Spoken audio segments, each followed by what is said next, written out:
Hi, I'm Janie. And I'm Maggie. And this is Facts and Frivolities.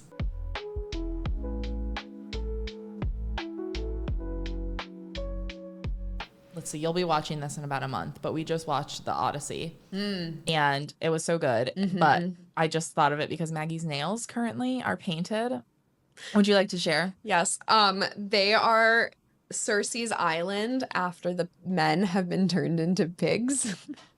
So I have 3 little pigs and then like some feasty type things and like a chalice and things like that. It's grand. It's pretty great. I really love them.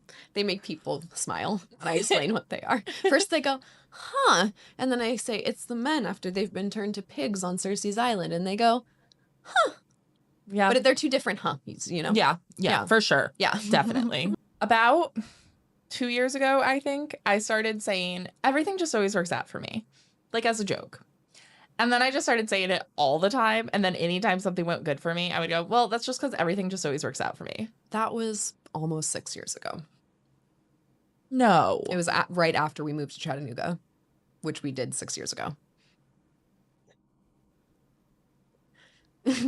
Oh my God. Okay. Well, 6 years ago, I started doing this apparently. One time a couple of years ago, I said it. And then, like, everything that day went wrong. And Cody was like, you have cursed us. Yeah. So I stopped saying it for a while. But I'm back to saying it again. Do you know when we that there was like one specific incident, but it was the election. Things stopped feeling good after the election. Oh, shit. It was that summer was fucking great. Because Yeah, it was like everything Barbie just- summer, Brat summer. Or Barbie summer was the summer before, Yeah, and then Brat summer. And we were like, we built our house, we had moved to Chattanooga, things were feeling great. Like, things were moving forward. Oh, you're so right. Yeah. I started saying it, and I genuinely believe it helps, okay? So I'm going to talk to you about why. Oh, it was when we were in Europe. That's when Cody was like, you've cursed us, because it was that one day where, like, everything went wrong. Yeah, that Europe trip. That was rough. The universe kept throwing. It was a great trip. It was a great trip. But they yeah. really threw everything at us. Yeah. So you can't talk about the phrase, everything always works out for me, without talking about 2 people. The first one is named Rudolph Stone. Okay. He is a doctor, allegedly. He's a lot of things. He says he's a doctor. I didn't see his degree. He was born in 1890. And he came up with an idea called polarity therapy. Now, this was a type of reflexology, basically, that said that you had 2 polars with different energies, and they had to be even and flow through the body evenly. And basically, like, you had to level your energies. Sure. He, like, said you could do this via, like, massage and sharing energy and stuff like that. His first published concepts of polarity therapy were in 1947, and they said that the energy was observable but undetectable. Okay. He said that your energy was influenced by things like touch, diet, movement, sound, attitude, relationships, and by environmental factors. So basically, everything affects your energy, and your energy affects your overall health.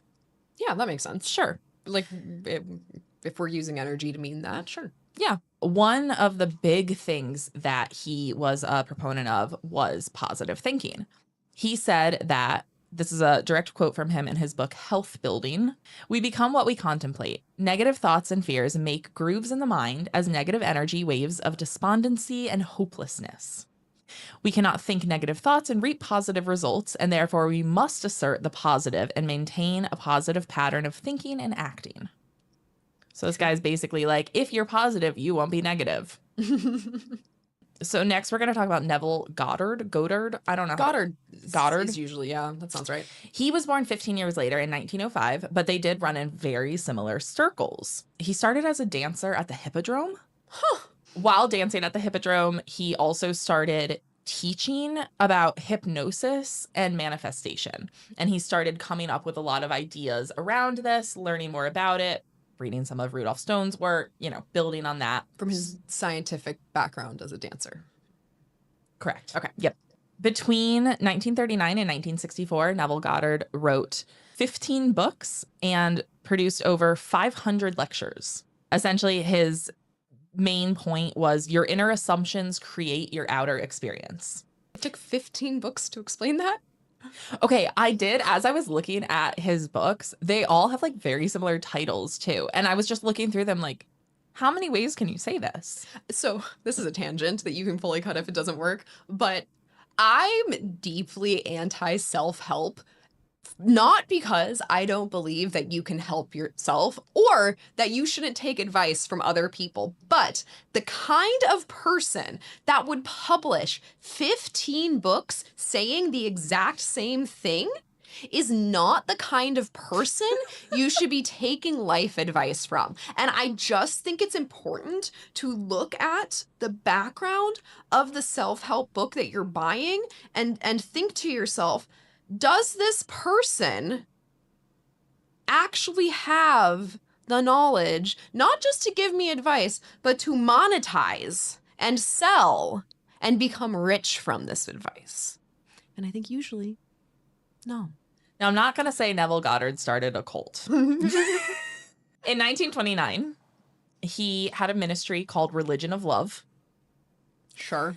It all ties back together actually to our last episode because he was featured in an expose by Rose Mackenberg, which published basically an expose about how he was a cult. He was just full of shit and just saying shit that he couldn't back up. She was an American investigator specializing in fraudulent psychic mediums, hired by Harry Houdini for his special task force. I was so hopeful it would be a Houdini reference when you said the fraud part. She was chief of a team of undercover investigators who investigated mediums for Houdini throughout the 1920s. I love that. I love that because I bet Houdini had a similar sense of justice as I do. And I just... Maybe he was a Virgo. Are you Googling it? Yeah, we'll Google it. See what sign he was. Was Houdini real is the first thing. And that's hard. He was an Aries. I'm an Aries, if you were wondering. March 24th, so quite close to your birthday, 4 days too. apart. Yeah. That checks out. I would hire you. Yeah, that's it. You're Rose Mackenberg. That's it. That is not relevant at all to the story. I just wanted to throw it in because it's really fun. Later on in his career, he developed what is called the law of assumption. The law of assumption is still a reference today. I've heard of that. Yeah. It's like accepted now. By a group of people. The law of assumption essentially says, well, this is a quote. It's not essentially. This is a direct quote, just so I don't get accused of plagiarism. When we focus on what we want and feel as if we already have it, we send out a vibration of positivity and attraction that draws our desires toward us. So he's essentially building on Rudolf Stone's work, saying, yes, we have energy, but also we have to send out the vibrations of positivity in order to maintain that energy. The goal of the law of assumption, like the end goal, is that you stop reacting to life as someone who expects difficulty, and you instead move through situations as someone who assumes favorable outcomes are natural. Everything always works out for me. Yeah. So this is all like the history of it. Then around 2021, 2022, I feel like it hit its peak from what I can tell around 2023 and 2024. Something on social media went viral called the Lucky Girl Syndrome. The Lucky Girl Syndrome is the exact same thing as the law of assumption. It's just rebranded as Lucky Girl. This is still around today. People are still like buying into this. In fact, a doctor at Stanford noted that it is accurate. And he said, repetition is key as it's one of the ways new neural pathways are created in the brain, and over time our brains become reprogrammed. So he's saying like, yeah, this works, but it's not because of energy. It's because you're literally reprogramming your brain. Mm-hmm. One thing I love is a placebo effect. I have said this so many times. I love a placebo effect. I love to convince myself things are true in order to get myself to do things I don't want to do. I was telling a friend this the other... That's because you have OCD. That's just OCD. Convincing yourself that something is true in order to force an action is just OCD. Yeah, no, I was telling a friend of mine who has OCD.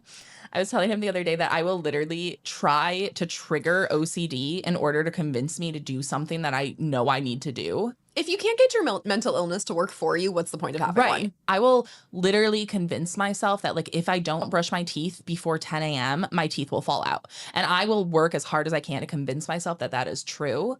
And then I'll do it. And Yeah. he was like, that, I don't think that's healthy. I was like, I didn't say it was. But it's a placebo effect and it works. So if you don't know what a placebo effect is, a typical example of this is two different people are each given a pill. They both take it and they both are relieved of a headache. One pill was Advil, one pill was just sugar. I was originally going to do a presentation about the placebo effect because I think it's so cool. But I also wanted to do a presentation about how everything always works out for me and like that. And they're just so intrinsically linked. That makes sense. Yeah. The placebo effect works because your subconscious cannot tell the difference between a truth and a lie. So if you believe it to be true, it is. Yeah. There's a few examples of this. Science Translational Medicine tested migraine pain medication in one example. This one, they did a migraine drug, another one with a placebo, and then a third one where they took nothing. The nothing group, nothing changed. The placebo was about 50% as effective as the real drug. Wow. The researchers found that the action itself was stimulating the brain into thinking that the body was being healed. That, like, I know that because I have like my back and hip problems. Yeah. I know that on nights that I take, like that I'm in pain and I take my muscle relaxer to help me sleep, I immediately feel less stressed because I know that the muscle relaxer will kick in and the pain's going to go away. And I know that the pain is from clenched muscles. And so relaxing is also helping my pain because my muscles are relaxing without the muscle relaxer, because I know the muscle relaxer is on its way and is going to give me some relief. So that it totally makes sense. Yeah. There was another study published by PLOS Biology where they actually used MRIs to measure people's brain waves when like before and after the pills. Researchers noticed that people who felt pain relief, whether it was a placebo or not, always had more activity in the middle frontal gyrus brain region, which makes up about 1/3 of your frontal lobe. Huh. So it wasn't actually the pill making their frontal lobe work. It was the thought that the pill's going to work. Right. The last study I wanted to talk about was actually a study about advertising. They essentially did like the regular placebo study that you hear about. Then they would send the initial group in with the other group and have them tell them about it. They found that verbal suggestions were affecting the next people. If the person told them, oh, this really helped, then it helped them too. If they told them like, no, it didn't really help me at all, it didn't help them. So this was all about how marketing can actually impact you and your health. If you're seeing an ad for a drug that's saying it works great, it might work for you because you believe it. If you see an ad for a pill and it says it doesn't work at all and people are talking about how this pill doesn't work, it probably won't work for you. But that doesn't mean that the pill stopped working. That's fascinating. Isn't that so Yeah, interesting? like I wonder how that relates because like everyone I know is on mental health, you know, something for their mental health. Like, and I wonder like is me talking about how like life-changing my Vyvanse was, like, do I think it's life-changing because it changed Randy's life 2 months earlier? I was just telling Maggie the other day, I feel like all of my friends were all suddenly on the same medication combo. Like we're all taking Wellbutrin and Zoloft. Yeah. Is that because that just happened to work for all of us? Or is that because one of us it worked for and so then it worked for all of us? Right. Or are you guys just friends because you all have the same mental illness? Like maybe. Who's to say? Right. When I was first getting diagnosed with autism, like I was like, wow, it seems like everyone I know is autistic. Like, is everyone just autistic? It's like, no, you self-select for autistic people because you get them better and you choose people based on how well you get them. And you don't want to have to mask in front of your friends. Right. All of that. I'm going to put together the key factors that make this work. The first guy was born in 1890 that we were talking about. So this idea that everything always works out for us, he's talking about it in terms of energy in the 1800s. Now, in the 2020s, we know why it works. And there are 3 big reasons why it actually does work. First one is confirmation bias. You feel like you are correct, and so you are correct. You notice every time you're correct and you don't notice the times that you're not. Yeah, you're more likely to notice the positive things that are around you. And then your brain, the more you do this, your brain actually starts to filter out the negativity because your neural pathways are redefined. And because of confirmation bias, essentially you are finding evidence that supports your belief, which then reinforces your belief, which then reinforces the placebo even further, which then reinforces that the belief will work. Kind of related to that, it works because it's a self-fulfilling prophecy. A lucky mindset is going to make you feel more confident. When you are more confident, you are more likely to say yes to new opportunities. And when you already have the confirmation bias that everything is always working out for you, that new opportunity is way more likely to be a positive experience than a negative one. And again, it just keeps going like that. Yeah, that makes sense. And finally, it works because of a gratitude effect. Science shows that the more thankful you are and the more gratitude you feel, the happier you are and the more positive you feel your life is. Saying like everything always works out for me does actually cause a shift in your brain to focus on the good things in your life. And then again, you're redoing your neural pathways and you'll keep doing that. It also is proven that if you genuinely believe this, it reduces stress and it improves your mood and your resiliency, regardless of what happens in your life, as long as you believe it. So that is my presentation about why saying everything always works out for me actually works. So that is the science behind it and why I'm going to keep saying it. I love that. It totally makes sense to me. Perfect. Yeah. I am talking about the 1964 World's Fair, which is, in my opinion, one of the more fascinating World's Fairs because it was a complete and utter disaster, and it was also not a World's Fair. Maggie loves the 1964 words. I do. World's Fair? That's hard to say. It is. The 1964 World's Fair. Technically, it's the 1964-1965 World's Fair because it lasted for 2 seasons, which was part of its problem. What's a World's Fair? They still happen today. I think this is like a common misconception is that we just don't have World's Fairs anymore. We do. They've been happening continuously since the 1800s. The United States just doesn't host them anymore. It is, up for debate what the official first World's Fair was.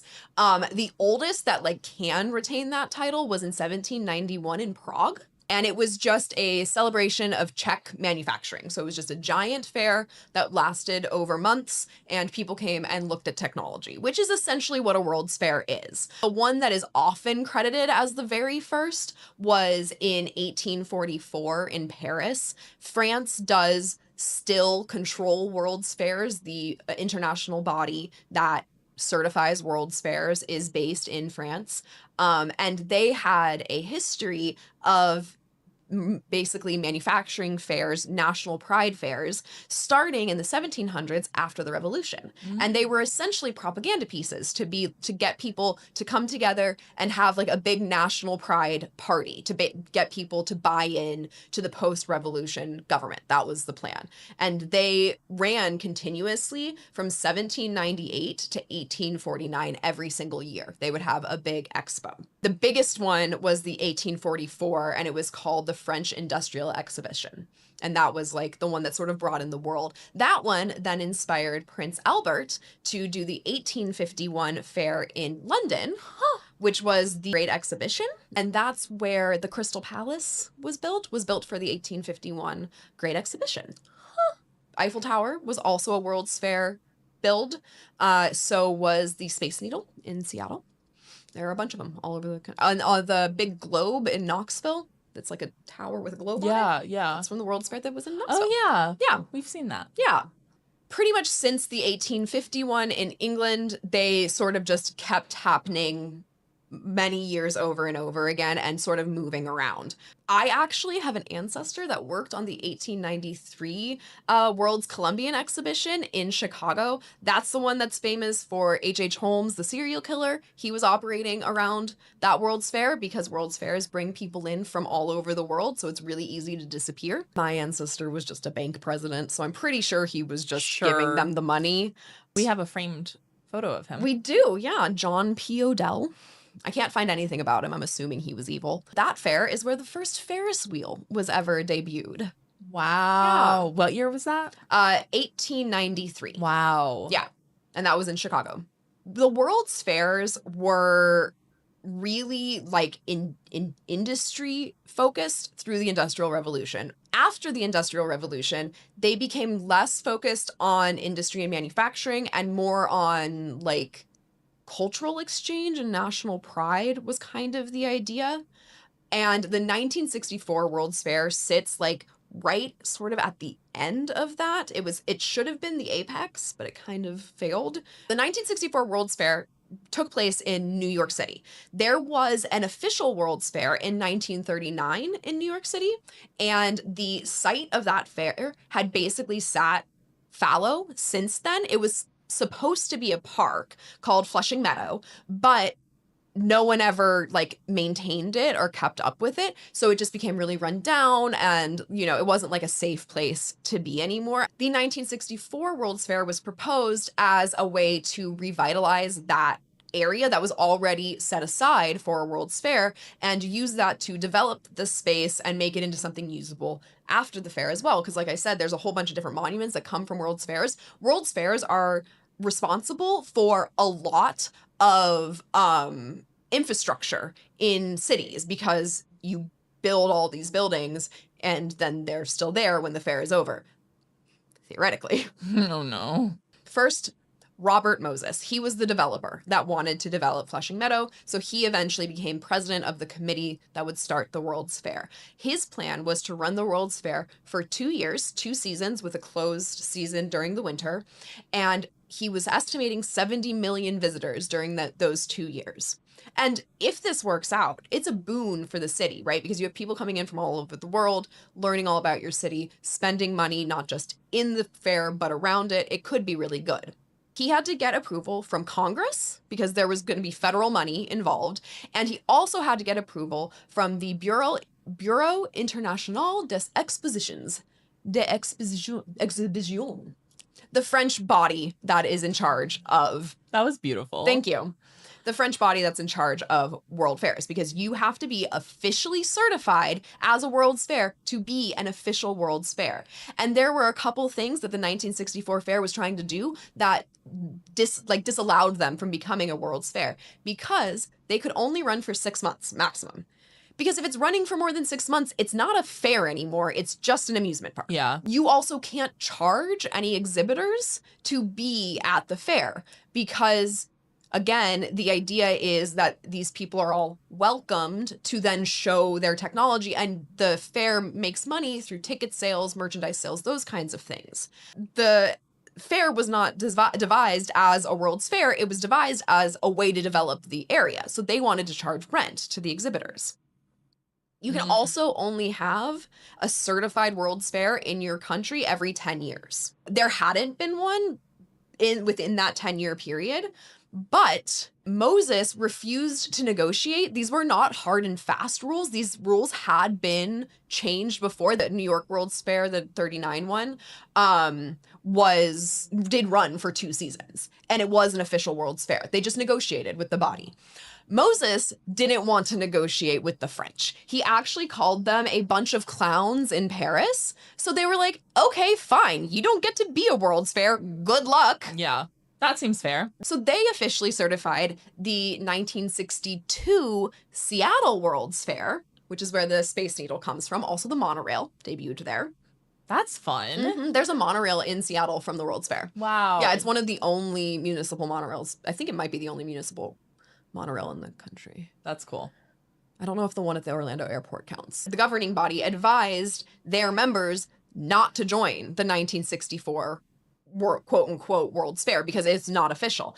So this was bad because it was no longer an official World's Fair. They would not get any money from that body to put on the World's Fair, which they were relying on.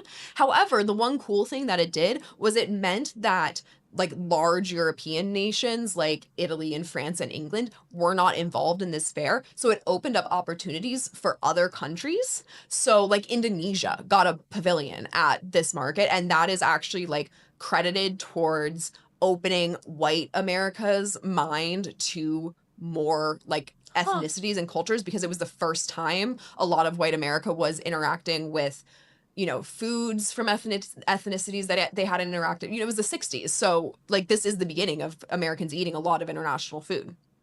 So that's kind of cool. And it got us the Space Needle because that World's Fair happened. Which we've seen. Yeah. So it pretty much went wrong from the beginning. They started planning this in 1959. That's when the Bureau officially said, like, you're not a World's Fair. Good luck. So they had 5 years to build. They were originally planning for a $500 million budget, but because they didn't get approval and other approvals fell through, their budget was decreased to $150 million. Oh, shit. Yeah. And by 1959, the planning committee that had already been established, I think the year before, had been forced out by Moses because he would not take any of their suggestions. So he's just awful. He's just awful. Did he have a lot of money? Yes. Okay. He was a developer. So now, not only would they be relying on the exhibitors to fund their own exhibition, they wouldn't even be planning the fairgrounds. It was up to each individual exhibitor to work together with the exhibitors around them, because they were sectioned off into like neighborhoods basically, and then those neighborhoods basically like had to figure it out themselves, and they had to fund 100% of the build themselves. So like the Vatican was had a pavilion there. They had to the Vatican could afford it, but the Vatican had to pay for the building to be built in New York. So all of these buildings were built to be temporary because they were built as cheaply as possible. Right. So one of the benefits of a World's Fair being this increased infrastructure was never there. Construction began in 1959. By 1963, John F. Kennedy, who was president at the time, officially started the countdown clock for this World's Fair. Only 48 of the 200 buildings that were planned had even begun construction. Holy shit. Yeah. And it was supposed to open the next year. In January of 1964, so a couple months before it opened, the Chicago Tribune reported that the site was filled with raw materials, incomplete building frames, and unpaved roads, months before it was supposed to open. The press around the event was already not great. Like, in the 5 years that they'd been planning it, it had come out that, they'd pissed off the official World's Fair Bureau. Construction went terribly from beginning to end. Everyone was mad. The vibes were not great. This is also 1964. So the civil rights movement is going on. Vietnam protests are going on. It is a very volatile time in America, and that bleeds into the World's Fair, which makes sense. So the fair only directly employed 300 people. There were 20,000 employees there, but they were all employed by different people, including 3,000 people that worked directly for the Pinkertons.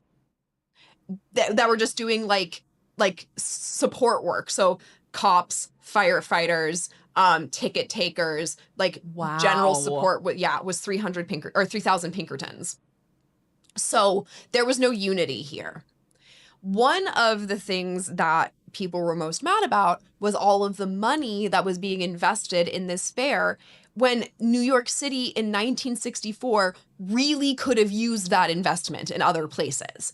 And so CORE, which was the Congress of Racial Equality, actually organized a stall-in on the day, which is stall your car, which is where the plan was to drive up and then run out of gas or have to check your engine or something, basically gum up traffic around the area. It wasn't super successful, but the opening day couldn't take any more than it was already had. So they needed 220,000 people per day to break even to come into the park. Opening day, they had 90,000 guests. And wow. It did not get better until 3 weeks before the fair closed in 1965. Because people realized that it was closing and they would never get a chance to see it again. So they all rushed in the last 3 weeks to the point where it was overcrowded. Multiple pavilions closed before the end of the first season because they were all operating under their own funds. So if they didn't have the money to continue operation, they just had to close. Some exhibitors went completely out of business before the end of the season. Not like these were people that had businesses before joining the fair, and joining the fair put their business out of completely. The only time they had, the guests they expected was for the last 3 weeks of the 1965 season. However, a lot of really cool Americana came out of the 1964 World's Fair, which is why I love the 1964 World's Fair. I first learned about it because Walt Disney became obsessed with the 1964 World's Fair. Walt Disney's union busting could be its own, probably will be its own Ooh. episode. It's fascinating. But the animators who came back from the war came back to basically the exact same working conditions they had left, but they demanded better. So they unionized and went on strike. And after that, Disney really, he honestly like gave up on the studio. He hated the animators. He was like for the rest of his life, he had a contentious relationship with animation because he was so butthurt over this strike. Not a good guy. So he had, by the 50s, pivoted to Disneyland, which opened in 1965. And he was focused on WED, which became Imagineering, and building stuff, experiences like that. So Disneyland had been open for a couple of years when they started the planning committee, and he wanted to get involved. One of the best things for him was that he could build pavilions for other companies so they would foot the bill.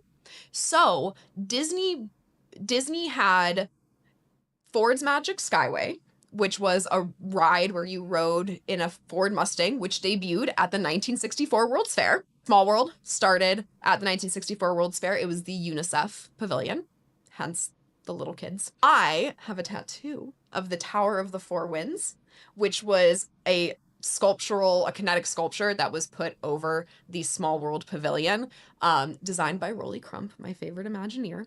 And when they built it really short and squat because they weren't sure about the winds in New York and if it could handle the winds. So it didn't look anything like his concept art, which is what I have tattooed on my body. And at the end of the fair, a lot of these pavilions came back to Disneyland. You know, Small World went back to Disneyland, and Walt asked Rolly what he wanted to do with the Tower of the Four Winds because it was his art, so he got to make the decision. And Rolly said, "I don't care, you can sink it in the Hudson." So they sunk it in the Hudson. Is it still there? I mean, he also debuted Carousel of Progress and Great Moments with Mr. Lincoln, which both had human-shaped animatronics for the first time. It was the first time we'd ever seen an animatronic that was more complicated than a tiki bird. And Mr. Lincoln, President Lincoln, stands up and moves. And when people first saw that, they thought he was an actor. And like, you've seen the animatronic. It's not convincing. But in 1960... Listen, the first time I went to see Great Moments with Mr. Lincoln, Maggie took me in because it was air conditioned and it was hot outside and we just needed to sit down. And so we went inside. When that man stood up, I think I shrieked. You did shriek. I went like, Yeah. I was not expecting At that. all. It's also where Mold-A-Ramas debuted. Of course it is. We'll do a whole talk on Mold-A-Ramas, but I am obsessed with Mold-A-Ramas, and they first debuted at the 1964-65 World's Fair, and some of them were Disneyland themed, and then they went to Disneyland, and I never got one at Disneyland. I do have 3 Disney ones now. And much of the mid-century obsession with what we now call retrofuturism, which at the time was just futurism, is really cemented at this 1964-65 World's Fair. They had a House of Tomorrow, which then moved to Disneyland, and it was about sort of the excitement of, again, American manufacturing in the 60s, because we were kind of killing it then, and we were coming up with really innovative stuff that we don't even have today. It was a giant failure. They lost so much money. They didn't even make they were expecting to make a $30 million profit. They lost money. They only recouped 30% of the investment. Woo! Yeah. That's in New York rough. City in the 60s, they just lit money on fire. Because all of the buildings were built to be temporary because they made the exhibitors build them, they accomplished zero infrastructure building. I mean, they threw the Tower of the Four Winds in the Hudson. It was a massive failure and fascinating. And if you enjoyed this and want an even more in-depth conversation about it, Defunctland did an amazing episode on it. And it was the first time I learned what a disaster the fair was. I knew that it was cool. I did not know that it was a disaster until Defunctland. So yeah, that's my whole presentation. Wow. I looked it up because I was wondering. The Tower of the Four Winds was thrown into the Hudson River. Okay. But it was demolished first. They just threw the pieces. The pieces. That makes sense. Because I was like, can I go diving in the Hudson River to the Tower of the Four Winds? No. No, you can't. Yeah, that would be really cool. Well, actually diving in the Hudson Would not be cool. horrific. So yeah, that's my story. That's so interesting. Yeah, I love that. It's fascinating. Yeah, and this was sort of the beginning of World's Fairs really being like, no, we're about culture and sharing cultures now. And that did last through like the 80s. And then since the 80s, it's the information age. We don't really need to travel to New York to see new technologies. So they have changed. They're more about branding for that country. So like there was a World's Fair in Qatar not that long ago, and that was about branding, you know. Osaka was recent. That one seemed really cool. But I would love to go to a World's Fair. Yeah. I know they're not the same now, but it's still cool. One of the reasons why people came like rushing back at the end was because they kind of got the vibe, and they weren't wrong, that this was going to be the last huge World's Fair. Like we're not building infrastructure for World's Fairs anymore. They're happening in convention centers that already exist. They didn't even build infrastructure for Fair. that one. Yeah, so. no, fair. But they sort of like saw the writing on the wall that like this didn't work, and it's probably not going to be attempted again. So here's your last chance. Yeah, and like the Knoxville State or World's Fair, which I think was in the 80s, really did not make any sort of cultural moment. You know, it really was kind of over by that point. I loved that. Thank you. Thank you guys so much for listening. We appreciate it so much. If you want to support us in any other way, do make sure you subscribe to whatever you're listening to. Leave a review if it's a platform that allows reviews. If it's not, leave a review on Apple. That's the one that matters. Please. And if you want to give us money, you can support us on Patreon. That's it. Yeah. Thank you guys so much for listening. Bye.